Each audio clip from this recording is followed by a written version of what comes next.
நான் ஒரு கிளைச்சலாளராக இருந்தேன். ஒன்றிய பொறுப்பு, மாவட்ட பொறுப்பு, மாநில பொறுப்பு, எம்எல்ஏ, எம்பி, மந்திரி, பிறகுதான் முதலமைச்சரானேன்.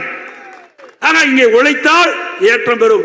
அங்கே டெல்லியில நினைச்சா தலைவர் ஆகலாம். ஆக நீங்க அப்பாயின்மெண்ட் தலைவர், நீங்க எப்படி ஐபிஎஸ் படிச்சு போனீங்களோ அது மாதிரி அப்பாயின்மெண்ட்ல வந்திருக்கிறீங்க. கொஞ்சம் கவனமா பேசுங்க. அதிமுக ஒரு மாதிரியான கட்சி, புரிஞ்சுக்கீங்க. திரு கருணாநிதியும் பார்த்தது, திரு ஸ்டாலினும் பார்த்தாச்சு. அவர் பேசுறார், இன்றைய தினம் 500 நாள்ல 100 திட்டத்தை நிறைவேற்றார். 500 நாள்ல 100 திட்டத்தை. பொய்ய பொருந்துற மாதிரி பேசினா மெய்ய திரு திருன்னு முழிக்குமா? ஏ அப்பா, ஏற்கனவே 2021 520 அறிவிப்புகளை வெளியிட்டு அவர் நாட்டு மக்களை ஏமாற்றுறது பத்தாதுன்னு நீ வேற புழுகு மூட்டையை அவித்து விடுற. ஒரு கவுன்சிலரா கூட முடியல, ஒரு எம்எல்ஏ முடியல, எம்பி முடியல, நீ இவ்வளவு வக்காலத்து வாங்கி அதிமுக ஒழிப்ப. எப்படிலாம் பேசுறீங்க பாரு.